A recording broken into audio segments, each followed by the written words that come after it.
ओम शांति। आज 29 जनवरी 2023 की मीठी अव्यक्त वाणी है। अपनी याद द्वारा। तो आज बाबा ने हमें मधुबन में जो बाबा मुरली चलाते हैं, बाबा ने नंबर 1 बनने के लिए हमें गुण मूर्त बनने की विधि सिखाई है। गुण मूर्त कैसे बनेंगे? तो जो सर्व गुणों से संपन्न है वही तो हमें गुणी बनाएगा। गुणों का दान करने के लिए हमें अखंड महादानी, 1 सेकंड भी दान किए बगैर हम रह न सके।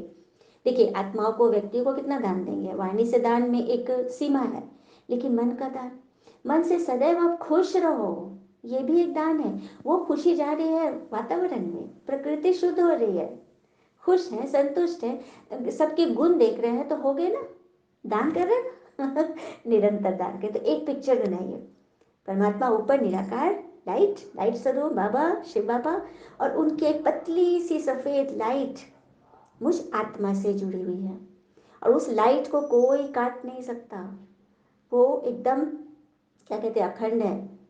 खंडित हम ही करेंगे जब हम माया के अपनी कमी कमजोरी में चले जाएंगे ना, दर्द में चले जाएंगे, चिंता में चले जाएंगे, तो वो लाइट को हम ही हटा सकते हैं, बाकी दुनिया में कोई नहीं हटा सकता।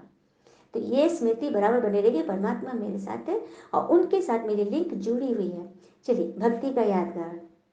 भक्ति में शिवलिंग के ऊपर एक जल की लोटनी रहती है ना, और उस छेद से जल की बूंदें टप टप निरंतर गिरती है ना, यही है निरंतर आत्मा परमात्मा को याद कर रही है। तो याद करना हमको पता ही नहीं था, हमारी वृत्ति ही एकदम इम्प्योर होगी। अच्छा, वृत्ति क्या है? अब वृत्ति बनता कैसे? वृत्ति बनता है वृत्त से। वृत्त अर्थात सर्कल।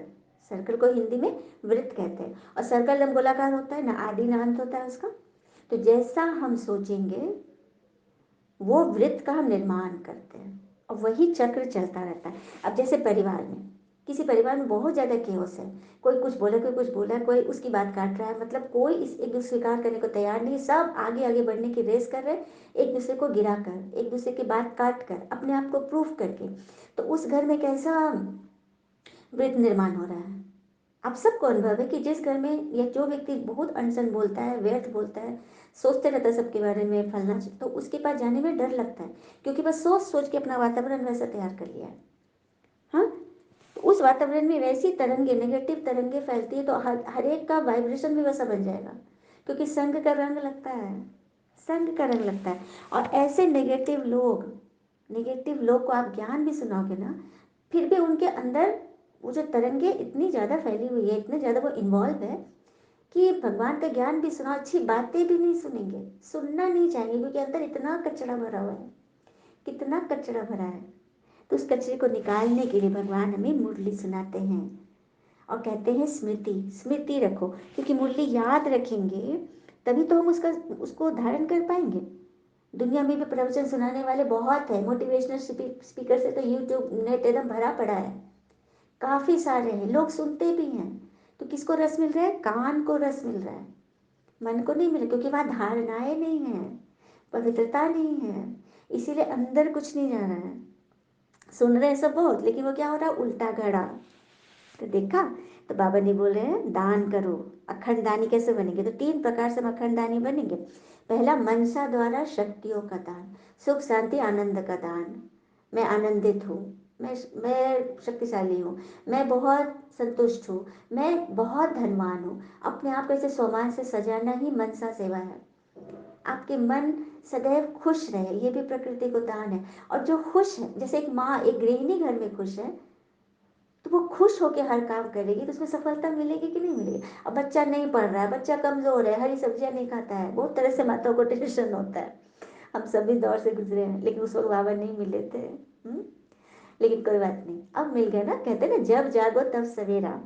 तो मन द्वारा जब खुश होगी न गृहिणी माता, तो अपने परिवार में, अपने बच्चों, सभी के लिए अच्छा अच्छा सोचेगी और अपने वृत्त का निर्माण करेगी, पॉजिटिव तरंगे घर में फैलेगी, तो उसका असर तो होगा ही होगा। फिर दूसरा है वाणी द्वारा ज्ञान दान। जो जो सुनना चाहते हैं आपसे, जिनको आपकी बोली अच्छी लगती है, जैसे ये मंथन, आप सब सुनना चाहते हो ना, आपको अच्छी लगती है ना, और ये याद के द्वारा है। बाबा से जब हमने पढ़ा, उसको आत्मसात किया, और फिर उसको आगे भेज रहे हैं। तो वाणी द्वारा ज्ञान दान करो। अगर आप में सामर्थ्य है तो आप ज्ञान सुनाओ, लेकिन सुनाने से पहले ना स्वरूप बन जाओ। अब कोई बहुत क्रोधी है, खूब घर में क्रोध कर रहा है और क्रोध में लेक्चर देगा, कोई सुनेगा उसका? सामने डर से भले सुन ले, लेकिन पीछे में तो चर्चा ही होगी। तो ऐसा नहीं, इसमें ना बाप की चर्चा होगी। हम बच्चे अगर ऐसा करें ना तो मेरा बाबा बदनाम होगा, है यही पढ़ने जाते हैं, यही मुरली में लिखा है। नहीं नहीं नहीं नहीं, ऐसा नहीं करना है, ठीक है। तीसरा दान है कर्म द्वारा गुणों का दान। अपने व्यवहार द्वारा, अपनी बोली, अपने चलन द्वारा, अपने चेहरे द्वारा गुणों का दान करो। आपके चेहरे बोल ऐसे परफेक्ट हो, कहते हैं ना अच्छे कर्म करो, क्योंकि बुरे कर्म हजारों जन्म तक पीछा नहीं छोड़ती। मंथरा और केकई ने बुरे कर्म किए, तो क्या आज कोई माता अपने बच्चे का नाम केकई और मंथरा रखेगी? हम्म, हजारों साल पहले की बात आज भी स्मृति में है ना। और एक और बात, होलिका और रावण आज भी जल रहे हैं, बुरे कर्म आज भी लोग उसको गलत नज़र से उसको उसका नाश करते हैं, है ना। तो ऐसा कर्म ना करें, सच्चा कर्म करें। और दिव्य गुण, ये दिव्य गुण ही प्रभु प्रसाद है। हम सब भक्ति में प्रसाद मिलता है, तो यदि कोई बोलता है वहाँ पे खा लो, तो हम घर ले जाने के लिए मांगते हैं ना, थोड़ा सा दे दीजिए ना बच्चों परिवार के लिए, या फिर अगर ज़्यादा मिला तो उसी में से रख लेते हैं, करते हैं ना। तो ये दिव्य गुण जैसे भगवान ने हमें प्रसाद दिया, तो क्या हम बांटेंगे नहीं अपने अपनों को? और यहाँ तो सारे अपने हैं, यहाँ तो कोई पराया है ही नहीं। सिर्फ अपना बच्चा, अपना घर नहीं, पूरा विश्व एक परिवार है। हमने सब ने सुना है वसुधैव कुटुंबकम, सब ने सुना है, पढ़े हैं, रटे हैं, लेकिन क्या हमने उसको अपने स्वरूप में लाया? पूरी सृष्टि सब अपना है। यही तो वननेस का गायन कौन कर सकता है? एक परमात्मा ही तो कर सकते हैं। और जो परमात्मा के प्यार का अनुभवी बन गया, वह दुख की लहर से सदा न्यारे रहेगा। दुख आएगा, तकलीफ आएगी, रोग शोक के रूप में भी आएगा, लेकिन उससे भी वो उपराम। हम्म? तो अचल बनो, अचल बनो। फिर बाबा बोलते मास्टर शिव शक्तिवान की निशानी है जिस समय जिस शक्ति को यूज करना चाहे वो करे। ये नहीं कि कोई रो रहा है तो उसको हम शांति का दान दें ना, वहाँ पे हम बड़ा बड़ा ज्ञान सुनाने लग जाए, हाँ, तो वो नहीं सुन पाएगा। उस समय उसको वो दवा दो जो उसको चाहिए। ये है शक्ति का समय प्रमाण यूज करो। और फिर बाबा ने ये वरदान भी दिया कि सहन शक्ति का कवच पहन संपूर्ण स्टेज को वरने वाले विजयी बन जाते हैं। तो सहन शक्ति का कवच, नम्रता का कवच धारण करो, तो हर विघ्न से ऊपर उठ जाओगे, नम्र बन जाओ। कोई कुछ बोल भी रहा है ना, समझ में नहीं आ रहा है, मैथ में, परिवार में, गणित में कमजोर बन जाओ, उसने ऐसा किया मुझे ऐसा करना, ये सब बड़ी जोड़ तोड़ होता है, उस हिसाब से ऊपर। और जिसको जो हिसाब में वीक है उसके लिए तो बहुत आसान है ना। तो एकदम सहनशीलता का कवच पहनो, तो नाजुक समय में भी हम विजयी बन जाएंगे। और स्लोगन है आत्माओं पर रहम करना ही रहम दिल बनना है। रहम दिल बनना है तो सबको बनना है ना।